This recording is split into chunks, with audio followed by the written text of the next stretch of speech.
Mutual फंडात गुंतवणूक करणाऱ्या सगळ्यांना SIP म्हणजेच सिस्टमॅटिक इन्व्हेस्टमेंट प्लॅनविषयी माहिती असते. एकदा SIP सुरू केली की महिन्यातून एकदा आपल्या बँक खात्यातून आपण ठरवून दिलेल्या म्युच्युअल फंडात तितकी रक्कम ट्रान्सफर होते. पण एक मिनिट, मंथली SIP सारखीच वीकली किंवा इतकंच नाही तर दररोज इन्व्हेस्टमेंटची सोय असणारी डेली SIP देखील असते, हे तुम्हाला माहिती आहे? चला या पर्यायांविषयी जाणून घेऊया या एपिसोडमध्ये.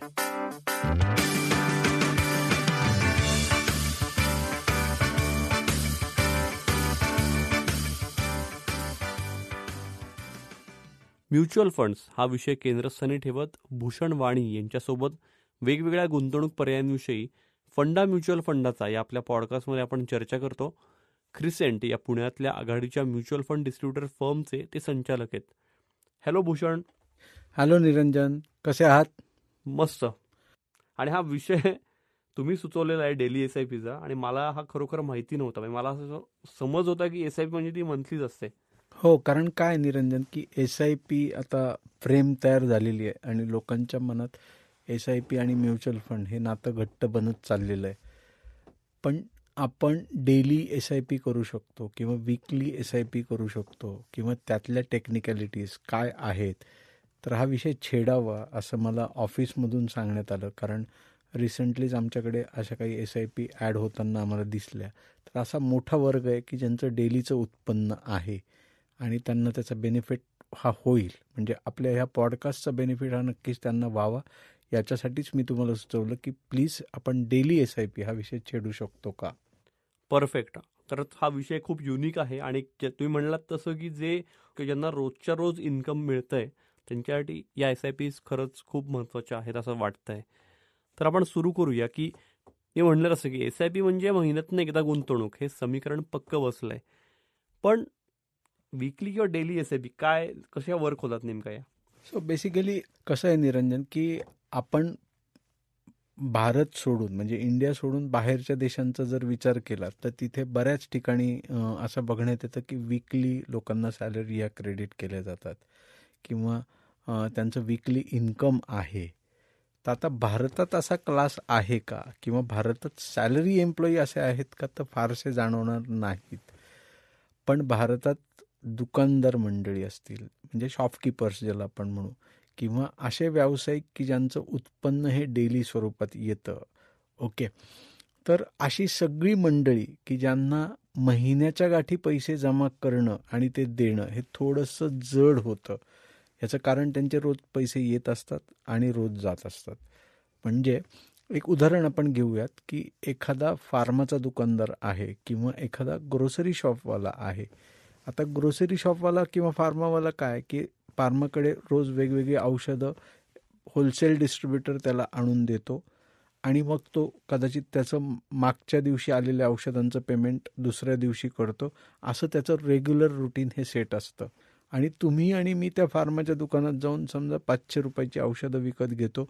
आपण त्यांच्या स्कॅनर कोडला स्कॅन करतो आणि त्यांना मे बी गुगल पेच्या माध्यमातून, फोनपेच्या माध्यमातून किंवा आता भीम ॲपच्या माध्यमातून आपण ते पैसे पे करतो. आता हे सगळे पैसे त्या दुकानदाराच्या करंट अकाउंटमध्ये किंवा त्यांनी जे कुठलं बँक अकाउंट तिथे लिंक केलेलं असेल, may be saving bank account असेल, तर तिथे ते पैसे क्रेडिट होत असतात. स्वतः विकत घेतलेला माल, आता असं गणित आपण समजूयात की त्याचं व्यवसायाचं मार्जिन हे 15% आहे. ओके, 50,000 रुपयांचा माल विकत घेतला जातोय आणि तो 57,500 रुपयांना विकला जातोय. सो जेव्हा मला होलसेल डिस्ट्रीब्युटरला ॲज अ फार्मा शॉपकीपर म्हणून 50,000 रुपये दुसऱ्या दिवशी द्यायचे, तर 7,500 रुपये माझ्या खात्यात शिल्लक राहणार आहेत. आता 7,500 याच्यातून माझा घर खर्च देखील जातोय, याच्यातून माझ्या अदर लायबिलिटीज देखील जात आहेत, पण तरी माझ्याकडे 3,000 रुपये शिल्लक राहत आहेत. दिवसागाठी 3,000 रुपये शिल्लक राहत आहेत. आणि मग ते 3,000 रुपये जर इन्व्हेस्टमेंटला गेले आणि ते त्या अकाउंटमधूनच जर डेबिट झालं, तर मला कुठेही जायचं नाही आहे, मला कोणालाही कॅश मोजायची नाही आहे आणि माझ्या खात्यातून चक्क पैसे दर दिवशी जात आहेत. ओके, याचा आनंद मला आहे आणि अल्टिमेटली माझं इन्व्हेस्टमेंटचं प्लॅनिंग हे त्या माध्यमातून होतं आहे. कारण मला रोज पैसा येतो आहे आणि माझ्याकडून रोज पैसे जात आहेत. म्हणजे इनफ्लो देखील रोज आहे आणि आउटफ्लो देखील रोज आहे.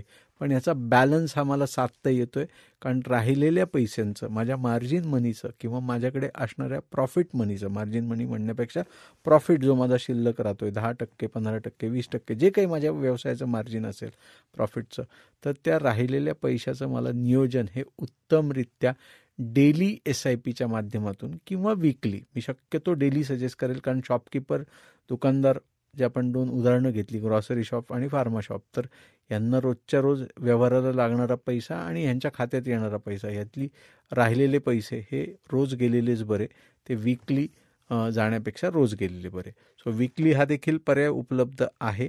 Weekly may be salary employee हा पर्याय निवडू शकतो, आणि त्याच्याकडे जरी वीकली सॅलरी येणार नसली तर वीकली मला SIPचं व्यवस्थित ॲव्हरेजिंग करता यावं, म्हणजे मी महिन्यातून एकदा पैसे देण्याच्या ऐवजी मी वीकली द्यावे, कारण मार्केट रोज बदलणार आहे, NAV रोज चेंज होणार आहे, आणि जर मी जितकं माझ्या इन्व्हेस्टमेंटचं ॲव्हरेजिंग करणार आहे तेवढा मला चांगला बेनिफिट हा लॉंगर ड्युरेशनला, कंपाऊंडिंगचा चांगला बेनिफिट हा माझ्या पदरात मिळणार आहे. आता जेव्हा आपण डेली SIPचा असा विचार करतो, तर तेव्हा मला 30 दिवसांमध्ये जर 22 दिवस मार्केट चालू असेल तर माझे पैसे 30 दिवस डेबिट होतील, पण माझं मार्केट म्हणजे सेन्सेक्स किंवा निफ्टी ह्याचं ट्रेडिंग किंवा यात होणारी देवाणघेवाण किंवा कुठलंही सेक्टर असेल, फॉर दॅट मॅटर कुठलाही इंडेक्स असेल, सेक्टर म्हणण्यापेक्षा, तर ते सोमवार ते शुक्रवार चालू असतं, म्हणजे साधारण 22 ते 23 दिवस मार्केट चालू असतं. तर हे 23 दिवस जरी चालू असेल आणि माझे पैसे जरी 30 दिवस डेबिट होणार असतील, तर त्या 23 दिवसाचा NAVचा ॲव्हरेज मला मिळणार आहे. NAV म्हणजे नेट ॲसेट व्हॅल्यू, माझी परचेसची कॉस्ट. तर हा जर ॲव्हरेज मला डेली SIPतून मिळणार आहे, आणि हे गणित जर मी 7 वर्ष, 8 वर्ष, 10 वर्ष, 15 वर्ष, 20 वर्ष असं जर चालू ठेवलं, तर त्याचा चांगला बेनिफिट इन्व्हेस्टर म्हणून माझ्या पदरात हा पडू शकतो. कारण आपल्याकडे डेली इन्व्हेस्टमेंट ही पूर्वापार चालत आलेली आहे निरंजन. म्हणजे खूप पतसंस्था आहेत की ज्याचे pygmy agent, daily pygmy agent हे मार्केटमध्ये जातात, 100 रुपये, 200 रुपये, 500 रुपये, 1000 रुपये हे मे बी भाजीवाला असेल, शॉपकीपर असेल, आणखीन काय होलसेल दुकानदार असेल, ह्याच्याकडून उचलतात, त्या पतसंस्थेत किंवा कोऑपरेटिव्ह बँकेत किंवा ज्या कुठल्या संस्थेसाठी ते काम करत असतील त्या बँकेत ते दुसऱ्या दिवशी सकाळी डिपॉझिट करतात. तर अशा पद्धतीने पिग्मी एजंटचं काम हे चालूच आहे, आणि लोक रोजच्या रोज सेव्ह करण्याचा प्रयत्न करत आहेत. फक्त तिथे होतं आहे काय, की मी साधारण 6 महिने किंवा वर्षभर 11 महिने पैसे साठवतो आणि 12व्या महिन्यात ते काढून घेतो. तर असा देखील पर्याय म्युच्युअल फंडच्या माध्यमातून अवेलेबल आहेच ना, पण माझं लॉंग टर्मचं प्लॅनिंगसुद्धा डेलीच्या SIPतून होऊ शकतं. सो दोन्ही गोष्टी ह्या आपल्याला विचार करता येऊ शकतात.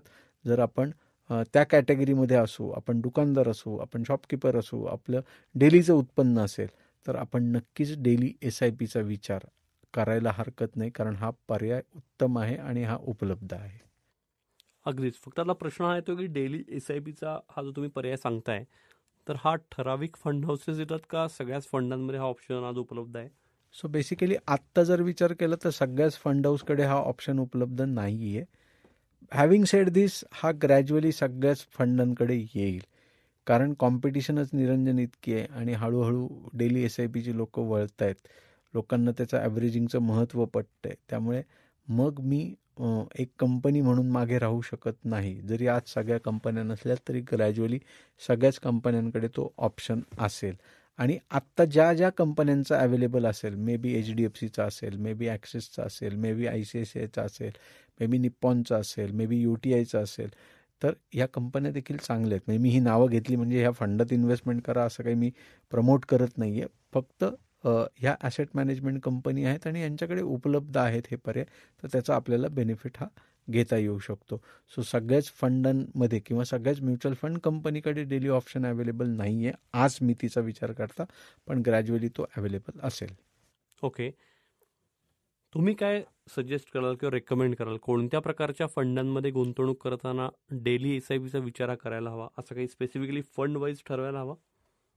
सो बेसिकली परत इथे गरज म्हणजे जेव्हा आपण ज्या व्यक्तीचं उत्पन्न, ज्या व्यावसायिकाचं उत्पन्न हे डेली आहे, जिथे इनफ्लो आणि आउटफ्लो डेली आहे, तर त्याची व्यवसायाची गरज असेल तर त्यांनी त्या पद्धतीने फंड निवडायचा आहे. म्हणजे liquid fund, short term fund, hybrid fund किंवा multi asset fund, equity savings fund अशा प्रकारच्या कॅटेगरीचा, की जिथे त्याला साधारण 6 महिने, वर्ष, 2 वर्ष, 3 वर्ष, 4 वर्ष, 5 वर्षात पैसे हे वेगवेगळ्या अंतराला लागू शकतात व्यवसायाच्या कारणाने. आता हे सांगतानाच त्याच्या स्वतःच्या पर्सनल फायनान्शियल गोल्स देखील आहेत. म्हणजे ज्या फायनान्शियल गोलबद्दल आपण कायमच बोलतो, त्याच्या मुलाची उच्च शिक्षणं असतील, त्याचं रिटायरमेंट प्लॅनिंग असेल, मुलांची लग्न असतील, आणखीन तो जर मेडिकल शॉप ओनर असेल, मेडिकल शॉपकीपर असेल, तर त्याला कदाचित पुढच्या 5 वर्षानंतर आणखीन 2 शॉप घालायचेत असं काहीतरी गणित असेल, किंवा त्याला एखादी होलसेल एजन्सी विकत घ्यायची आहे, त्याच्यासाठी लागणारा पैसा असेल. सो पैसा हा कुठल्याही कारणासाठी लागू शकतो, कुठल्याही ड्युरेशनला लागू शकतो. सो डेली SIPचा विचार करताना स्पेसिफिकली XYZ फंड किंवा XYZ फंड म्हणताना मिड कॅप फंड किंवा स्मॉल कॅप फंड किंवा लार्ज कॅप फंडच घ्यावा आणि तरच चांगले रिटर्न मिळतील, तर असं नाही आहे. आपली गरज ओळखून आपल्याला ते पैसे कधी लागणार आहेत त्या बेसिसवर, म्हणजे ती थॉट प्रोसेस कायम डोक्यात ठेवून मगच फंड निवडावा. म्हणजे ती डेली SIP असेल, विकली असेल किंवा मंथली असेल, तिथे डेली हा विषय येतच नाही. कारण गरजेसाठी म्युच्युअल फंड अवेलेबल आहे. आणि आपण ॲसेट ॲलोकेशनबद्दल पण निरंजन बऱ्याचदा बोललेलो आहोत. ॲसेट ॲलोकेशनसाठीचा पॉडकास्ट आपण केलेला आहे. सो डेली SIP करताना देखील ॲसेट ॲलोकेशन विसरता कामा नाही आहे. आपल्या पर्सनल गरजा लक्षात घेता, आपल्या व्यवसायाची गरज लक्षात घेता, तिथे देखील एक वेगळं ॲसेट ॲलोकेशन असावं आणि त्याचा विचार हा व्हावा. सो डेली SIP ही आपल्याला स्पेसिफिक कुठल्या फंडामध्ये गुंतवणूक करायची आहे, तर असं सांगणं थोडंसं अवघड आहे. पण फंड निवडताना आपली गरज, आपल्या गरजेचं असणारं ड्युरेशन, कालावधी, किती कालावधीनंतर आपली ती गरज आहे, हे लक्षात घेऊन मग फंड जर निवडला तर नथिंग लाईक इट. आता मला सांगा, की सध्याची मार्केटची दोलायमान स्थिती, रुपयाचं अवमूल्यन, म्हणजे रोजच त्याबद्दलच्या बातम्या येत आहेत, तर हे सगळे घटक घेतले विचारात, तर डेली SIP हा मंथली SIP पेक्षा प्रभावी ठरू शकते असं दिसते तुम्हाला? आता याच्यात कसं आहे निरंजन, की ते बेसिकली टाईप ऑफ इन्व्हेस्टमेंटवर ठरणार आहे. म्हणजे उदाहरण, की मी मिड कॅप फंडामध्ये इन्व्हेस्टमेंट करतोय, मी सॅलरी एम्प्लॉई, मी मंथली एकदा करतोय. तुम्ही व्यावसायिक आहात तर तुम्ही डेली करताय. आपण उदाहरणार्थ घेतलंय, आपण दोघेही व्यावसायिकच आहोत, पण तरी दोघांना आपल्याला डेलीचं उत्पन्न नाही. जर अशी 2 उदाहरणं आपण बघितली तर त्याच्यात बेसिकली होतंय काय, की मी मिड कॅपमध्ये आता, आणि आत्ताच्या मार्केटच्या परिस्थितीचा तुम्ही म्हणजे प्रश्न इथे घेतला आहे, तर आज मार्केट प्रचंड व्हॉलटाईल आहे. म्हणजे 2 दिवसापूर्वी मार्केट हे 1000 पॉईंटने वर गेलेलं, काल 300 पॉईंटने खाली आलं, आजही 300 पॉईंटनी खाली आहे, कदाचित उद्या ते परत आणखी 500 पॉईंटनी वर जाईल. सो हे वर जाणं किंवा खाली येणं, ही जी व्हॉलटिलिटी आहे, हे रोज नवीन वरचा उच्चांक आणि खालचा उच्चांक हे जे घडतं, तर ह्या परिस्थितीमध्ये, ह्या दोलायमान परिस्थितीमध्ये किंवा या व्हॉलटिलिटीमध्ये आपण जर डेली SIPमध्ये असू आणि तिथे मोठा पोर्शन आपला त्या डेली SIP थ्रू जात असेल, तर कदाचित व्हॉलटिलिटीमुळे त्या ड्युरेशनच्या SIPला लॉंग ड्युरेशनसाठी जर मी ठेवलं, म्हणजे मी 2 वर्ष मोठी रक्कम गुंतवणूक करत आलेलो आहे, त्या पूर्ण व्हॉलटिलिटीचा डेली SIPच्या माध्यमातून मी मॅक्झिमम युनिट ॲलोकेट करण्यासाठीचा बेनिफिट घेतला आहे आणि मग पुढची 3 वर्ष मी शांत बसलो आहे, तर कदाचित डेली SIPचा रिटर्न हा जास्त असू शकतो. हे जर तर आहे. हो, हे 100% डेली SIP तुम्हाला मॅक्झिमम कंपाऊंडिंग देईल आणि तो जास्त रिटर्न ऑन इन्व्हेस्टमेंट देऊन जाईल वर्सेस मंथली SIP. तर असं म्हणजे ठासूनपणे सांगणं किंवा 100% गॅरंटी देऊन सांगणं हे शक्य नाही. हे फंड स्पेसिफिक बदलू शकतं, हे सेक्टर स्पेसिफिक बदलू शकतं, हे इन्व्हेस्टरच्या माइंडनुसार बदलू शकतं, हे इन्व्हेस्टरच्या प्रेफरन्सेसनुसार बदलू शकतं, हे इन्व्हेस्टरच्या फायनान्शियल गोल्स आणि त्या गोल्सचं असणारे ड्युरेशन, कालावधी याच्यानुसार देखील बदलू शकतं. सो फायनली काय, की माझं इन्कम ज्या पद्धतीचं आहे आणि जे मला कम्फर्टेबल आहे त्या पद्धतीने मी इन्व्हेस्टमेंट करावी. एकच फक्त याच्यात प्रश्न येतो, तुम्ही एक्सप्लेन खूप चांगलं केलं, पण मंथली SIP पेक्षा एकूण व्यवहार आणि बँकेचे ट्रान्झॅक्शन्सही वाढणार आहेत, त्यामुळे ते मेंटेन करणं ते बघणं, ते सगळं हे गुंतवणूकदारांना अवघड होऊ शकतं डेली SIP मध्ये. आता कसं आहे निरंजन, की आपण एका बाजूला UPIचा विचार करतो, की आपण ऑनलाईन ट्रान्झॅक्शनमध्ये जगात आता ऑलमोस्ट नंबर 1ला आहोत असं म्हणायला हरकत नाही. इतके ट्रान्झॅक्शन्स आपल्या इथे होत आहेत. आपण 10 रुपयाचा चहा विकत घेतला तरी आपण ऑनलाईन पे करतो. आपण भाजीवाल्याकडे जाऊन 100 रुपयाची भाजी विकत घेतली तरी आपण ऑनलाईन पे करतो. किंबहुना आपण पान खाल्लं बाहेर, जेवण चांगलं झालेलं असेल तर, म्हणजे जर श्रेयसचं जेवण केलेलं असेल आणि आपल्याला पान खावंसं वाटलं आणि आपण पान खाल्लं तर ते 10 रुपये 15 रुपये देखील आपण ऑनलाईन जीपेच्या माध्यमातून पे करतो. सो आता इथे ट्रान्झॅक्शन वाढतातच आहे निरंजन आपली. आता ही होताना CAची त्रेधा तिरपीट होते किंवा तिथल्या काम करणाऱ्या त्याच्या ऑपरेशनच्या माणसाची ट्रान्झॅक्शन बघताना त्रेधा तिरपीट होतेच ना. मग इन्व्हेस्टमेंटलाच तिथे अडचण कुठे येणार आहे? सो म्हणजे सांगण्याचा मुद्दा असा आहे की ट्रान्झॅक्शन ही वाढतातच आहे, असं नाही आहे की ती वाढत नाही आहेत. हॅव्हिंग सेड दिस, जर माझं उत्पन्नच डेलीचं आहे तर त्याला मी काहीच करू शकत नाही. म्हणजे मी जर शॉपकीपर आहे आणि माझा इनफ्लो आउटफ्लो रोजचा आहे, जे आपण काही प्रश्नांमध्ये समजून घेतलं तर, आणि महिन्याच्या गाठी may be end of month माझे सगळे पैसे देऊन होणार आहेत, ज्या कुठल्या होलसेलरकडून मी माल विकत घेतो आहे किंवा माझ्या बिझनेसच्या ज्या गरजा आहेत, ज्याच्यासाठीच्या वस्तू रॉ मटेरियल मी विकत घेतो आहे, तर ते सगळे पैसे महिन्याच्या गाठी दिलेले जाणार आहेत किंवा त्या रेग्युलर इंटरवलला दिले जाणार आहेत आणि मग फारसे पैसे शिल्लक राहणार नाहीत. राहिलेले पैसे सगळे माझे मे बी माझ्या लाईफस्टाईलसाठी जातील, मे बी माझ्या इतर गरजांसाठी जातील. असं जर होणार असेल तर पैसेच शिल्लक राहणार नाही. आणि मग म्हणून डेली उत्पन्न असणाऱ्या व्यक्तीने शक्यतो डेली SIPचा विचार करायला नक्की हरकत नाही, जरीही ती ट्रान्झॅक्शन्स वाढत असतील तर. आता असं इथे एक आणखीन उदाहरण घेऊयात निरंजन, की मला 30,000 रुपये महिन्याची SIP करायची आहे. माझं डेलीचं उत्पन्न आहे. आता 30,000 रुपये उचलून मी व्यवसायातून काढून देऊ शकत नाही, पण तुम्ही मला सांगा की मी 1,000 रुपये रोज, तर मी देऊ शकतो. तर 1,000 रुपये माझ्या अकाउंटला डेबिट होणार आहेत, म्हणजे 30 दिवसाची 30 एंट्री येणार आहेत. तर मला काय लक्षात ठेवायचे की 30,000 गेलेत की नाही, किंवा मला काय बघायचं आहे तर ते 30,000 रुपये बघायचे आहेत. आणि त्याचं एक कॅल्क्युलेशन करून एका एक्सेल शीटवर किंवा एका कागदावर लिहून की जून महिन्यात माझ्या अकाउंटला 1,000 गुणिले 30 असं डेबिट झालेलं आहे, 30,000 रुपयाची माझी इन्व्हेस्टमेंट झाली. असा 12 महिन्याचा चक्क तो पडताळा आपण त्याला म्हणूया. तर असं जर मांडणी करून आपण आपल्या CAला, जो कोण आपले रिटर्न भरतोय त्याला जर दिलं तर कदाचित त्यांचाही त्रास हा वाचेल आणि गोष्टी ह्या सुखकर होतील. तर फार काही अडचणीचा भाग आहे असं मला वाटत नाही. किंबहुना म्युच्युअल फंडमध्ये इन्व्हेस्टमेंट होताना त्या डेलीची जी SIP गेलेली आहे त्याचं एक चक्क फायनान्शियल इयरचं इयर वाईज स्टेटमेंट मिळतं, जिथे देखील आपण आपली फिगर ही टॅली करू शकतो की मी 30,000 रुपये महिन्याला दिलेत वर्सेस 30 एंट्री पडलेले आहेत, तर त्या 30 पडलेत का 28च पडलेत का 22 पडलेत, तर तिथे तुम्हाला ते इमिडिएटली टॅली करता येणं शक्य आहे.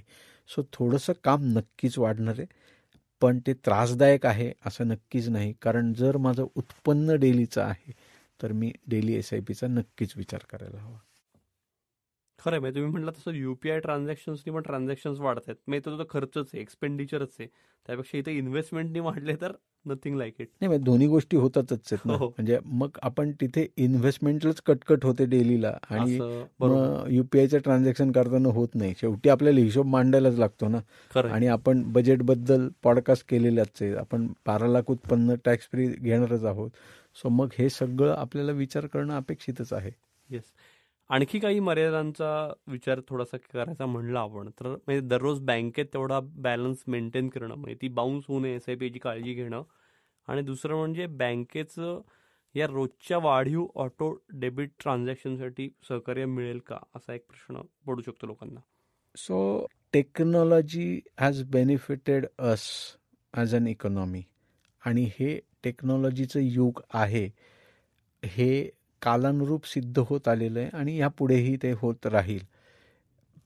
आता पूर्वी कसं होतं निरंजन, की मी कुठलंही अकाउंटला माझ्या डेबिट होणार आहे तर त्याची फिजिकल एंट्री ही त्या बँकेत असणाऱ्या कर्मचाऱ्याला रेग्युलर त्या बुक्स ऑफ अकाउंट्समध्ये करायला लागायची. वर्सेस आता कम्प्युटरचं युग आहे किंवा बराच कालावधी ह्याला झाला आहे. सो सिस्टीम सगळ्या कम्प्युटराईज झालेल्या आहेत, तर ते ऑटो डेबिट जेव्हा पडतं तर ऑटोमॅटिकली त्याची एंट्री येते. त्या बँकेच्या बसणाऱ्या व्यक्तीला, क्लार्क असेल किंवा ॲडमिनचा व्यक्ती असेल किंवा मॅनेजर असेल, जी कुठली व्यक्ती असेल ते सांभाळणारं, तर ते बुक्स ऑफ अकाउंट सांभाळताना त्याची त्रेधातिरपीट होत नाही आहे. सो त्याला मानसिक तर नक्कीच त्रास नाही आहे. आता आर्थिक असा विचार केला तर त्या नंबर ऑफ ट्रान्झॅक्शन्स खूप होतात. ओके.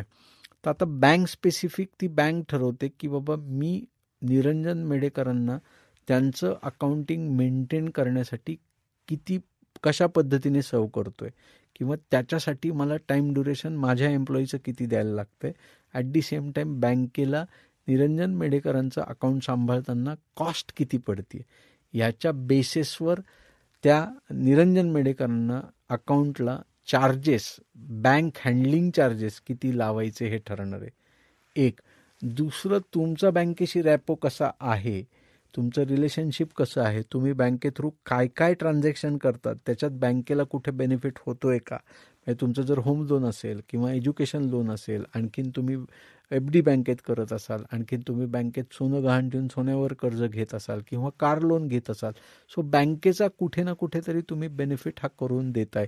ह्या बेसिसवर तुम्ही ॲन्युअल मेंटेनन्स चार्जेस ह्याच्यावर निगोसिएशन म्हणून, म्हणजे बँकेचा काय म्हणतात की कंझ्युमर म्हणून तुम्ही ते डेफिनेटली करू शकता आणि ते कंझ्युमर टू कंझ्युमर व्हॅरी होऊ शकतं असं माझं मत आहे. आणि हॅव्हिंग सेड दिस, ती नंबर ऑफ ट्रान्झॅक्शनचा फार विचार करू नका. जसं मी म्युच्युअल फंडचं ऑनलाईन एक स्टेटमेंट फायनान्शियल इयरचं दिलं की कळणार आहे, तसं तुम्ही बँकेचं एक इयरली स्टेटमेंट डाउनलोड केलं, कारण आता ते इझिली ऑनलाईन अवेलेबल आहे. त्याच्यासाठी परत तुम्हाला बँकेत जायचं आहे आणि वर्षाचं 40 पानी किंवा 100 पानी स्टेटमेंट प्रिंट करून घ्यायचं आहे, अशी पद्धत तर आता म्हणजे शिल्लक राहिलेली नाही. अनलेस अँड अंटिल कुठे काही डिस्प्यूट आहे आणि जे आपल्याला इंडिव्हिज्युअली बसून प्रत्येक एंट्री चेक करायचे, तर अदरवाईज ते ऑनलाईन सगळं अवेलेबल आहे. सो त्याचा त्रास ना बँकेला आहे ना तुम्हाला आहे. सो गोष्टी या सुखकर होत आहेत, टेक्नॉलॉजीमुळे सुखकर होत आहेत, तर त्याचा बेनिफिट पदरात पाडून घेऊन आपण व्यावसायिक असू तर डेली SIPचा बेनिफिट आपल्या पदरात कसा पाडून घेता येईल, रादर दॅन थिंकिंग की बँक मला किती चार्जेस घेते. आणि बिलीव्ह मी निरंजन, बँकेने घेतलेले चार्जेस जरी असतील तरीही तुम्हाला बेनिफिट SIPच्या माध्यमातून, डेली SIPच्या माध्यमातून जर त्या कॉस्टचा विचार केला, समजा 20 वर्षामध्ये आपली सगळी मिळून 1% कॉस्ट गेली आणि आपल्याला 12% रिटर्न आले, तर समजा 1% आपले गेले, 10% आपल्या पदरात पडले तरी काही हरकत नाही. 11% आपल्या पदरात पडले आणि त्याचं कंपाऊंडिंग होत असेल तरी काही हरकत नाही. त्या चार्जेसचा फार विचार करू नका. हॅव्हिंग सेड दिस, आता तुम्ही असाही प्रश्न विचारला होता की बॅलन्स मेंटेन करणं गरजेचं आहे का, तर ते 100% गरजेचं आहे. कारण जर आपला बॅलन्स मेंटेन झाला नाही आणि जर माझी 1000 रुपये डेलीची SIP असेल, आता इथे bank because of insufficient balance charges कापणारे किंवा चार्जेस लावणारे असं म्हणेल मी, तर ते प्रत्येक बँके परत्वे ते बदलणार आहेत. म्हणजे ICICI बँक वेगळे चार्जेस घेईल, कदाचित SBI वेगळे घेईल, कदाचित सारस्वत बँक वेगळे चार्जेस घेईल, कॉस्मॉस बँक वेगळे चार्जेस घेईल. सो बँक परत्वे ते बदलू शकतं, पण ते चार्जेस मोठे आहेत. म्हणजे 200 रुपये, 250 रुपये, 300 रुपये, 500 रुपये असे देखील चार्जेस घेतले जातात. आणि माझी 1000 रुपयाची SIP जर बाउन्स झाली, ती गेली नाही बिकॉज ऑफ इनसफिशियंट फंड, आणि मला जर 300 रुपये 400 रुपये चार्जेस पडले, तर हा माझ्यासाठी खूप मोठा फटका आहे. सो हे म्हणजे ट्विट आहेच यातलं. ओके. तर ह्याची काळजी घ्यायची आहे. आपला डेली बॅलन्स हा व्यवस्थित मेंटेन राहील. ओके. जेणेकरून आपलं ऑटो डेबिट व्यवस्थित होईल, आपल्याला त्याचे चार्जेस लागणार नाहीत. एखाद्या वेळी कधी घडलं तर नक्कीच हरकत नाही. आणि परत मी जसं म्हणलं की तो निगोसिएशनचा पार्ट आहे की तुमचा ट्रॅक रेकॉर्ड व्यवस्थित आहे आणि एखाद्या वेळी बाय फ्लूक बिकॉज ऑफ काही गोष्टीमुळे तुम्हाला तो बॅलन्स नाही मेंटेन करता आला, तर लगेच काही बँक बंदूक घेऊन तुमच्या मागे लागणार नाही आहे किंवा तुम्हाला ते चार्जेस लावणार नाही आहेत, जर तुम्ही योग्य पद्धतीने बँकेशी रिलेशन ठेवलेलं असेल तर. अगदीच. एक जरा शेवटचा प्रश्न आहे तुमचा, एक तर फायनल टेक अवे आणि अजून एक म्हणजे मंथली SIP मध्ये आपण स्पेसिफिक दिवस ठरवू शकतो किंवा तारीख ठरवू शकतो, तसं डेली SIP मध्ये वेळ ठरवता येऊ शकते, किंवा दुपारी 4लाच जावे किंवा सकाळी 10लाच जावं ते. आता फायनल टेक आणि ॲडिशनल प्रश्न, तर बेसिकली असं आहे निरंजन की SIPला कुठली वेळ ठरवता येत नाही.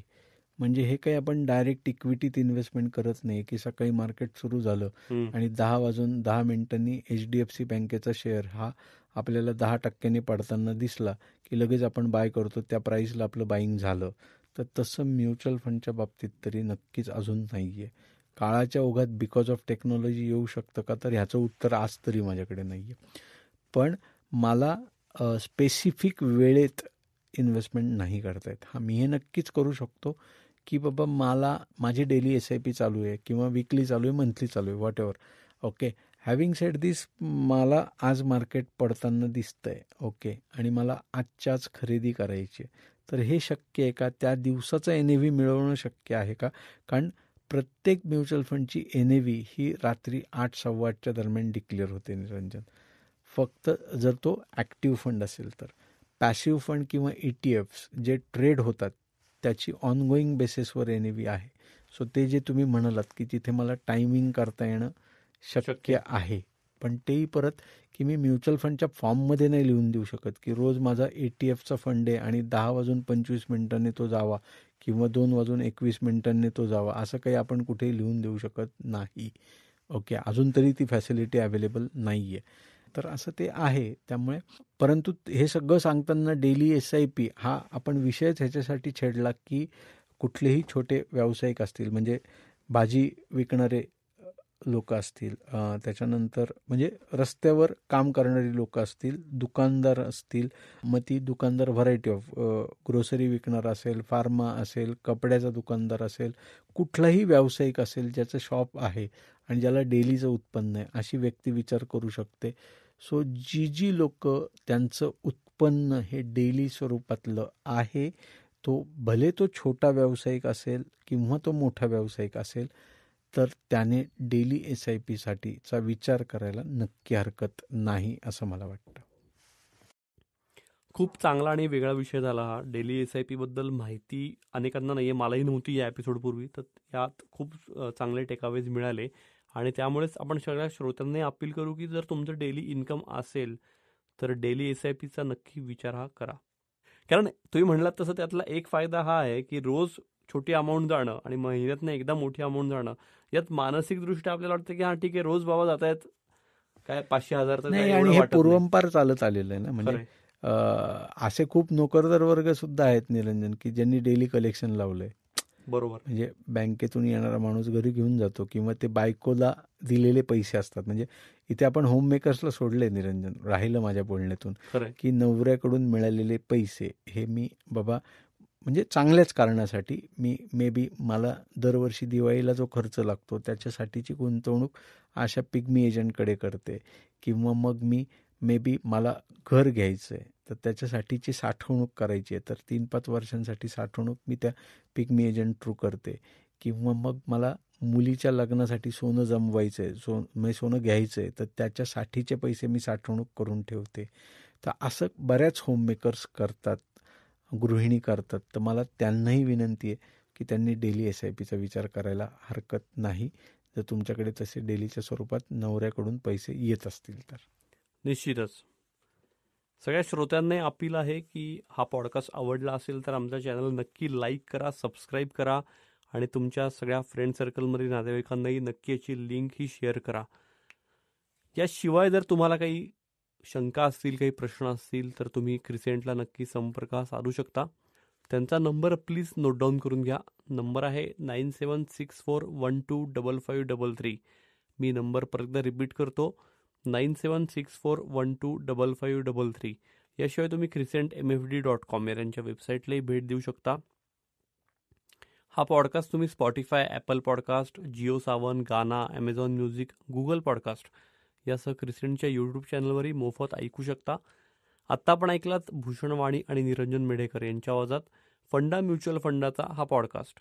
ही क्रिसेंटची निर्मिती असून साऊंड्स ग्रेडची 2025ची प्रस्तुती आहे. साठवून पैसा योग्य वेळी गुंतवेन, म्युच्युअल फंडात इन्व्हेस्ट मी करेन. इन्व्हेस्टमेंट एक्स्ट्रा इन्कम बनेल, माझ्यासाठी माझा पैसाही काम करेल. Crescent mutual fund distributors company, crescent माझ्यासाठी इन्व्हेस्ट करेल मनी. क्रिसेंट SIP ची वाट नवी. क्रिसेंट देते योग्य सेवेची हमी. Crescent AMFI registered Crescent Mutual Fund Distributors Private Limited. Contact number 9764125533. Convert your life into celebration. Crescent. Disclaimer. Mutual fund गुंतवणूक ही बाजारातील जोखमीच्या अधीन आहे. गुंतवणूकदारांनी योजनेशी संबंधित सर्व कागदपत्रे काळजीपूर्वक वाचावीत. फंडा म्युच्युअल फंडाचा या पॉडकास्टचा उद्देश गुंतवणूक विषयक जनजागृती हा आहे. या पॉडकास्टच्या आधारे घेतलेल्या गुंतवणूक निर्णयांमुळे कुणा व्यक्तीचे अथवा संस्थेचे नुकसान झाल्यास crescent mutual fund distributor private limited किंवा sounds great NM audio solutions LLP जबाबदार राहणार नाही याची कृपया नोंद घ्यावी.